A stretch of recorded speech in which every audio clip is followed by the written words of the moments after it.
ಪೂಜಾ ಕಾರ್ಯವನ್ನು ಮುಂದುವರಿಸೋದಾ? ಒನ್ಮ ಓಂ ಬ್ರಾಹ್ಮಿ ಅರಿಶಿನ ಕುಂಕುಮ ಹೂ ಎದ್ದು ನಿಂತ್ಕೊಂಡು ತಾಯಿಗೆ ಅರಿಶಿನ ಕುಂಕುಮ ಹಾಕಪ್ಪ. ನೀವು ತಗೊಳ್ಳಿ. ಓಂ ಹರಿದ್ರಾರ್ಚನಂ ಸಮರ್ಪಯಾಮಿ ಕುಂಕುಮ ಸಿಂಧೂರ್ನ ಸಮರ್ಪಯಾಮಿ ಅರಿಶಿಣಧ್ವಾರ ಸಮರ್ಪಯಾಮಿ ಕುಂಕುಮಧ್ವಾರ ಸಮರ್ಪಯಾಮಿ ಸರ್ವಮಂಗಳಮಾಂಗಲ್ಯೇ ಶಿವೆ ಸರ್ವಾರ್ಥಸಾಧಿಕೇಂ ಶರಣ್ಯೇ ತ್ರ್ಯಂಬಕೆ ಗೌರಿ ನಾರಾಯಣಿ ನಮೋಸ್ತುತೆ ಭಗವತಿ ನಮಃ. ಪುಷ್ಪಾಂಧಾರ್ಯ ಪುಷ್ಪ ಹೂವು ಹಾಕಿದ ನಂತರ ಅರಿಶಿನ ಕುಂಕುಮ ತಟ್ಟೆಯಲ್ಲಿ ಕೊಡು. ಭಗವತಿ ನಮಃ ಶ್ರೀರಾಜರಾಜೇಶ್ವರಿ ನಮಃ. ಧೂಪ ರೆಡಿ ಮಾಡ್ಕೋ. ಸದಾಕಾಲ ನಮ್ಮನ್ನು ಇಡೀ ಜಗತ್ತಿಗೆ ತೋರಿಸುವಂತಹ ಕ್ಯಾಮ್ರಾಗಳು. ಲಕ್ಷ್ಮೀನಾರಾಯಣ ಭಗವತಿ ಶ್ರೀರಾಜರಾಜೇಶ್ವರಿ ನಮಃ. ಲಕ್ಷ್ಮೀನಾರಾಯಣಾಭ್ಯ ನಮಃ. ವಾಣಿ ವಿಶ್ವನಾಥಾಭ್ಯ ನಮಃ. ಶುಚಿ ಪುರಂದರಾಭ್ಯ ನಮಃ. ಅರುಂಧತಿ ವಸಿಷ್ಠಾಭ್ಯ ನಮಃ. ಸೀತಾರಾಮಾಭ್ಯ ನಮಃ. ಧೂಪ ದಶಾಂಗಂ ಗುಗುಲಂದೋಪಂ ಸುಗಂಧಂಚ ಸುಮನೋಹರಂ ಕಪಿಲಾಗ್ರ ಸಂಹಿಕ್ತಂ ಧೂಪೋಯಂ ಪ್ರದರ್ಶ್ಯತಾಂ ಧೂಪಮಾಗ್ರಾವಯಾಮಿ. ಕ್ಯಾಮ್ರಾಗೆ ಅಭಿಷೇಕ ಮಾಡಿಸೋಣಮ್ಮ. ಸರ್ವಮಂಗಳ ಮಾಂಗಲ್ಯೇ ಶಿವೆ ಸರ್ವಾರ್ಥಸಾಧಿಕೇಂ ಶರಣ್ಯೇ ತ್ರ್ಯಂಬಕೆ ಗೌರಿ ನಾರಾಯಣಿ ನಮೋಸ್ತುತೆ. ಪ್ರೋಕ್ಷಣೆ ಮಾತ್ರ.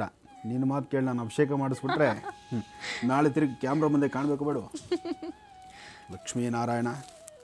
ಆರತಿ ಎಣಿಸ್ಕೊಡಪ್ಪ. ಸರ್ವಮಂಗಳೇತಿ ಮಹಾಲಕ್ಷ್ಮೀರ್ದೇವತಾಭ್ಯೋ ನಮಃ.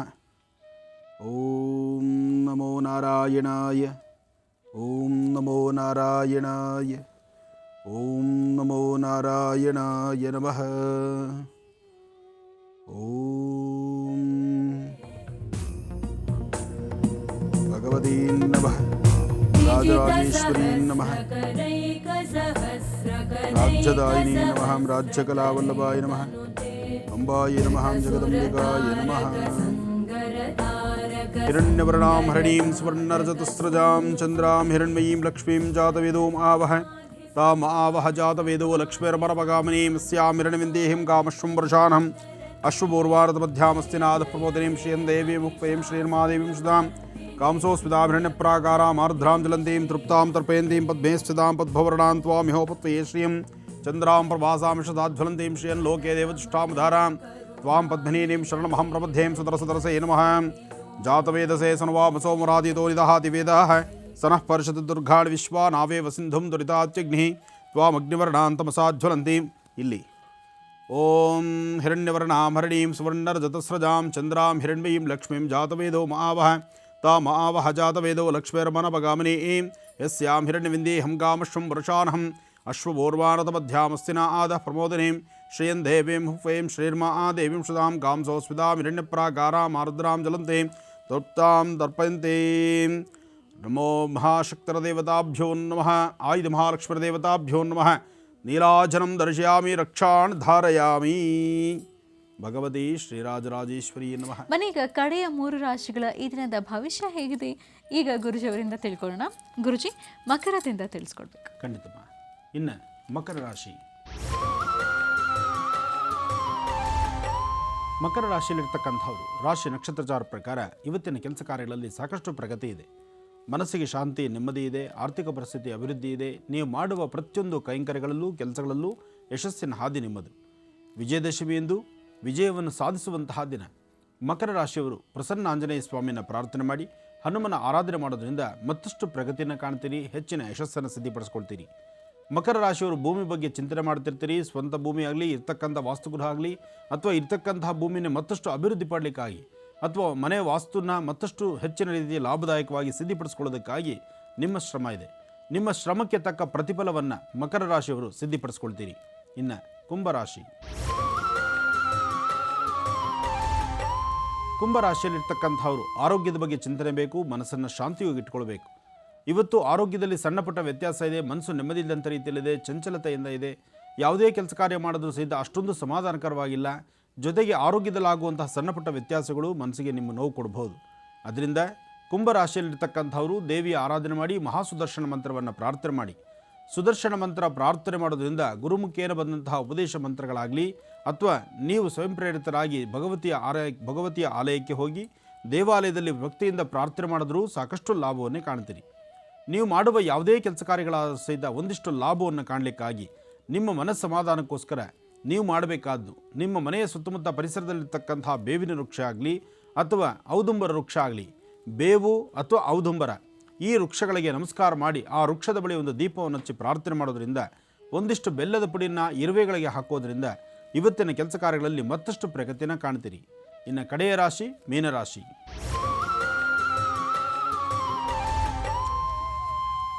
ಮೀನರಾಶಿಯಲ್ಲಿರ್ತಕ್ಕಂಥವ್ರು ರಾಶಿಫಲದಲ್ಲಿ ಮೀನರಾಶಿಯವರಿಗೆ ಚಂದ್ರ ಮತ್ತು ಕೇತುವಿನ ಅನುಗ್ರಹದಿಂದ ಇವತ್ತಿನ ಇಷ್ಟಾರ್ಥವು ಸಾಕಷ್ಟು ಇದೆ. ನೀವು ಅಂದುಕೊಂಡಂತಹ ಕೆಲಸ ಕಾರ್ಯಗಳನ್ನು ಸಿದ್ಧಿಪಡಿಸ್ಕೊಳ್ತೀರಿ. ಸಾಧ್ಯವಾದಷ್ಟು ನ್ಯಾಯಬದ್ಧವಾದಂತಹ ರೀತಿ ನೀವು ಮಾಡಬೇಕಾಗಿರ್ತಕ್ಕಂತಹ ಧರ್ಮವಾಗಿ ಧರ್ಮದಲ್ಲಿರ್ತಕ್ಕಂತಹ ಒಂದು ಒಳಹಾದಿನ ಅರ್ಥ ಮಾಡಿಕೊಂಡು ಧರ್ಮಕ್ಕೆ ಯಾವುದೇ ಕಾರಣಕ್ಕೂ ಧಕ್ಕೆ ಬಾರದಂಥ ರೀತಿಯಲ್ಲಿ ಗಮನಿಸಬೇಕು. ನೀವು ಮಾಡುವ ಕೈಂಕರ್ಯಗಳು, ನೀವು ಮಾಡುವ ಕೆಲಸ ಕಾರ್ಯಗಳು ಯಶಸ್ಸಿನ ಹಾದಿಯಲ್ಲಿರಬೇಕು. ಹಿರಿಯರ ಮಾರ್ಗದರ್ಶನದಂತೆ ನಡಿಬೇಕು. ಮನೆಯಲ್ಲಿರ್ತಕ್ಕಂಥ ಹಿರಿಯರು ಅಥವಾ ಜೊತೆಯಲ್ಲಿರ್ತಕ್ಕಂಥವರು ಯಾರು ಏನೇ ಹೇಳಿದ್ರು ಸಹಿತ ಯಾವುದೂ ಲೆಕ್ಕಿಸದಿರ ನೀವು ನಡೆದಾಗ ಸಮಸ್ಯೆ ತಂದುಕೊಳ್ತೀರಿ. ಸಾಧ್ಯವಾದಷ್ಟು ಎಲ್ಲರಲ್ಲೂ ಒಬ್ಬರಾಗಿ ಮಾಡುವಂತಹ ಕೆಲಸವನ್ನು ಶ್ರದ್ಧಾಭಕ್ತಿಯಾಗಿ ಮಾಡಿದ್ದೇ ಆದರೆ ಯಶಸ್ಸಿನ ಹಾದಿ ನಿಮ್ಮದಾಗತ್ತೆ. ಸಾಧ್ಯವಾದಷ್ಟು ಇವತ್ತಿನ ಕೆಲಸ ಕಾರ್ಯಗಳಲ್ಲಿ ಒಂದಿಷ್ಟು ಲಾಭವನ್ನು ಕಾಣೋದಕ್ಕೋಸ್ಕರ ಮಹಾವಿಷ್ಣುವನ್ನ ಪ್ರಾರ್ಥನೆ ಮಾಡಿ. ಸುದರ್ಶನ ಮಂತ್ರವನ್ನಾಗಲಿ ಮಹಾವಿಷ್ಣುವನ್ನಾಗಲಿ ಭಕ್ತಿಯಿಂದ ನೀವು ಪ್ರಾರ್ಥನೆ ಮಾಡಿದ್ದೇ ಆದರೆ ಹೆಚ್ಚಿನ ಯಶಸ್ಸನ್ನು ಸಿದ್ಧಿಪಡಿಸ್ಕೊಳ್ತೀರಿ. ಒಳ್ಳೆಯದಾಗಲಿ. ಇಲ್ಲಿಗೆ ಈ ದಿನದ 12 ರಾಶಿಗಳ ಫಲಾಫಲಗಳೇನು ಅನ್ನೋದನ್ನು ಗುರುಜಿ ಅವರಿಂದ ತಿಳ್ಕೊಂಡಿದ್ದಾಯ್ತು. ಬನ್ನಿ ಮತ್ತಷ್ಟು ಕರೆಗಳನ್ನು ಈಗ ಸ್ವೀಕರಿಸೋಣ. ಹಲೋ ಹಲೋ ಹಲೋ, ನಮಸ್ತೆ ಮೇಡಮ್. ನಮಸ್ತೆ ಅಮ್ಮ, ನಿಮ್ಮ ಹೆಸರು? ನಮ್ಮ ಹೆಸರು ಪುಷ್ಪ ಅಂತ ಮೇಡಮ್. ಎಲ್ಲಿಂದ ಕರೆ ಮಾಡ್ತಾ ಇದ್ದೀರಾ? ದಾವಣಗೆರೆಯಿಂದ ಮೇಡಮ್. ಯಾರ ಬಗ್ಗೆ ಮಾತಾಡ್ತೀರಾ? ನಮ್ಮ ಬಗ್ಗೆನೇ ಮಾತಾಡ್ಬೇಕು. ಸರಿಮ್ಮ, ಮಾತಾಡಿ.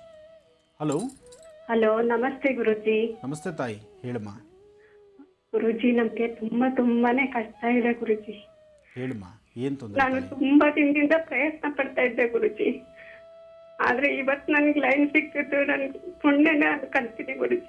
ಒಳ್ಳೆಯದಾಗಲಿ ತಾಯಿ, ಹೇಳಮ್ಮ. ಗುರುಜಿ, ನನಗೆ ನಂಬಿದವರೆಲ್ಲ ನನಗೆ ಮೋಸ ಮಾಡ್ತಾರೆ ಗುರುಜಿ. ನೋಡಮ್ಮ, ನಿನ್ನ ಸ್ವರತರಂಗ ಪ್ರಕಾರ ನಿನ್ನ ಗ್ರಹಗತಿಗಳಲ್ಲಿ ಇನ್ನೂ 8 ತಿಂಗಳು, ಮುಂದಿನ ಬರ್ತಕ್ಕಂತಹ ಇನ್ನೂ 8 ತಿಂಗಳ ಕಾಲ ಅಷ್ಟು ಸಮಂಜಸವಾದಲ್ಲ. ಅದರಿಂದ ಇಲ್ಲಿ ಹಾಕುವ ಪ್ರತಿಯೊಂದು ಹೆಜ್ಜೆನೂ ಭಾಳ ಜೋಪಾನ ಇರಬೇಕು. ನೀನು ಭಾಳ ಬೇಗ ನಂಬ್ತೀಯ, ಆ ನಂಬಿಕೆಗೆ ದ್ರೋಹ ಆಗ್ತಾ ಇದೆ. ಇಲ್ಲಿ ಜೊತೆಗೆ ನಿನ್ನ ಆರೋಗ್ಯ ಪರಿಸ್ಥಿತಿಯೂ ಸರಿ ಇಲ್ಲ ತಾಯಿ. ಆರೋಗ್ಯದಲ್ಲಿ ಸ್ವಲ್ಪ ಚೇತರಿಸ್ಕೋಬೇಕು ನೀನು.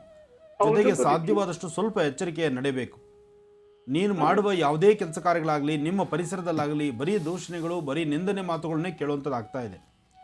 ಅದರಿಂದ ನಿನ್ನ ಸ್ವರತರಂಗ ಪ್ರಕಾರ ಇನ್ನು 8 ತಿಂಗಳು ಭವಿಷ್ಯತ್ತು ಅಷ್ಟು ಸಮಂಜಸವಾದಲ್ಲ. ಈ 8 ತಿಂಗಳ ಕಾಲ ಕಳೀಲಿ, ಖಂಡಿತವಾಗಲೂ ಸಾಕಷ್ಟು ಯಶಸ್ಸನ್ನು ಸಿದ್ಧಿಪಡಿಸ್ಕೊಳ್ತೀರಿ, ಒಳ್ಳೆಯ ಫಲವನ್ನು ಸಿದ್ಧಿಪಡಿಸ್ಕೊಳ್ತೀರಿ. ಗುರುಜಿ, ನಮ್ ತಂದೆ ಇಲ್ಲ ಗುರುಜಿ, ನಮ್ ತಾಯಿ ಒಬ್ರೇ ಇರೋದು. ಅವರು ಓದಿಲ್ಲ, ಏನಿಲ್ಲ. ನಮ್ಮ ಅಣ್ಣ ತಮ್ಮ ಇದಾರೆ ಗುರುಜಿ, ಆದ್ರೆ ನಮ್ಮ ಅಣ್ಣ ಇಂಜಿನಿಯರ್ ಮಾಡ್ಕೊಂಡಿದ್ದಾನೆ, ಕೆಲ್ಸ ಇನ್ನೂ ಸಿಕ್ಕಿಲ್ಲ, ಏನಿಲ್ಲ. ನಮ್ ತಮ್ಮ ನಿನ್ನೆ ಇನ್ನ ಬೆಂಗಳೂರಿಗೆ ಹೋಗಿದ್ದಾನೆ, ಏನೋ ಕೆಲಸ ಹುಡ್ಕೊಂಡು ಹೋಗ್ತೀನಿ ಅಂತ ಹೋಗಿದ್ದಾನೆ ಗುರುಜಿ. ಅವ್ನ ಹೆಂಗಿರ್ತಾನೆ ಏನೋ ಅಂತ ತುಂಬಾ ಭಯ ಆಗ್ತಿದೆ ಗುರುಜಿ. ಇಲ್ಲಮ್ಮ, ಚಿಂತೆ ಮಾಡಬೇಡಿ. ಏನು ಓದಿದ್ದಾರೆ ನಿಮ್ಮ ತಮ್ಮ? ಏನು ಓದಿದಾರಮ್ಮ? ನಮ್ ತಮ್ಮ PUC ಅಷ್ಟೇ ಗುರುಜಿ ಓದಿರೋದು. ಮತ್ತೆ ಬರೀ PUC ಓದಿ ಏನು ಕೆಲಸ ಮಾಡ್ತಾರಮ್ಮ ಆತ? ಇಷ್ಟು ದಿವಸ ಮನೇಲಿ ಇದು ಮಾಡ್ತಿದ್ದೀನಿ, ದುಡಿಮೆನೆ ಇಲ್ಲ ಗುರುಜಿ. ನಾನು ಒಂದ್ ಸ್ಕೂಲಲ್ಲಿ ವರ್ಕ್ ಮಾಡ್ತಾ ಇದ್ದೀನಿ, ನನಗೆ 6,000 ಕೊಡ್ತಾರೆ. 6,000ದಲ್ಲಿ ಏನು ಜೀವನ ತಾಯಿ? ಇರ್ಲಿ, ಅದೇ ಕೊಡ್ಬೇಡ. ನಾವು ಜೀವನ ಮಾಡ್ಬೇಕು ಗುರುಜಿ. ಇಲ್ಲಮ್ಮ, ನಮ್ಮ ಅಣ್ಣಂದೊಂದು ಕೋರ್ಟ್ ಅಲ್ಲಿ ಇದೆ ಗುರುಜಿ, ಕೆಲ್ಸದ್ದೊಂದು, ಅದು ಆಗ್ತಾ ಇಲ್ಲ ಗುರುಜಿ, ಯಾವ್ದು ಆಗ್ತಾ ಇಲ್ಲ. ಎಲ್ಲ ಶತ್ರುಗಳು ಗುರುಜಿ. ನಮ್ ಚಿಕ್ಕಪ್ಪ ಅವರೆಲ್ಲ ಚೆನ್ನಾಗಿದ್ದಾರೆ, ಆದ್ರೂ ನಮ್ ತಂದೆ ಸತ್ತಾಗಿದ್ದ ಒಬ್ರು ನಮ್ಮನ್ನ ಮಾತಾಡಿಸ್ತಾ ಇಲ್ಲ ಗುರುಜಿ. ನೋಡ್ತಾಯಿ, ನಾನೊಂದು ಮಾತು ಹೇಳ್ತೇನೆ ಕೇಳು. ಯಾರು ಚೆನ್ನಾಗಿದ್ರು, ಯಾರು ನಮ್ಮನ್ನು ಮಾತಾಡಿಸ್ದಿರ ಇದ್ರು, ನಮ್ಮನ್ನು ಮಾತಾಡ್ಸೋದಕ್ಕೆ ಅಂತ ಭಗವಂತ ಒಬ್ಬ ಇದ್ದಾನೆ. ನಾವು ನಮ್ಮ ಸುತ್ತಮುತ್ತ ಇರ್ತಕ್ಕಂಥವ್ರು ಯಾರು ನಂಬಬಾರ್ದಮ್ಮ. ಹೊಡಿತಾರೆ ಗುರುಜಿ, ಯಾರು ಹೇಳಕ್ ಬರ್ತಿಲ್ಲ. ನೀವು ಓಡಾಡ್ಬೇಡ್ರಿ ಅಂತ ಎಂಡೆ ಎಲ್ಲ ಇಟ್ಕೊಂಡಿದ್ದಾರೆ ಗುರುಜಿ. ನನ್ ತಾಯಿ 3 ಮೆಟ್ಲು 10 ವರ್ಷ ಹತ್ತಿ ಓಡಾಡ್ತಾ ಇದಾರೆ ಗುರುಜಿ. ನನಗಿರಕ್ ಯಾರಲ್ಲೂ ಇಲ್ಲ. ಅಧೈರ್ಯ ಪಡಬೇಡ, ಧೈರ್ಯವಾಗಿರು. ನಿನ್ನ ಸ್ವರತರಂಗ ಪ್ರಕಾರ ನಿನ್ನ ಈ ಕಷ್ಟಗಳು, ನಿನ್ನ ಪರಿವಾರದಲ್ಲಿರ್ತಕ್ಕಂಥ ಕಷ್ಟಗಳು ಅತಿ ಶೀಘ್ರವಾಗಿ ಗುಣ ಆಗುತ್ತೆ. ನಿನ್ನ ಫ್ಯಾಮಿಲಿ, ನಿನ್ನ ಸಂಸಾರ ಚೆನ್ನಾಗಿರಲಿ ಅಂತ ನಾನು ದೇವರನ್ನ ಪ್ರಾರ್ಥಿಸ್ತೀನಿ. ಅಧೈರ್ಯ ಪಡಬೇಡ. ನೀನು ಮಾಡ್ತಿರ್ತಕ್ಕಂಥ ನಿನ್ನ ವೃತ್ತಿ ಧರ್ಮ, ನಿನ್ನ ಕೆಲಸ, ಅದನ್ನೇ ಅಭಿವೃದ್ಧಿ ಪಡಿಸ್ಕೊ.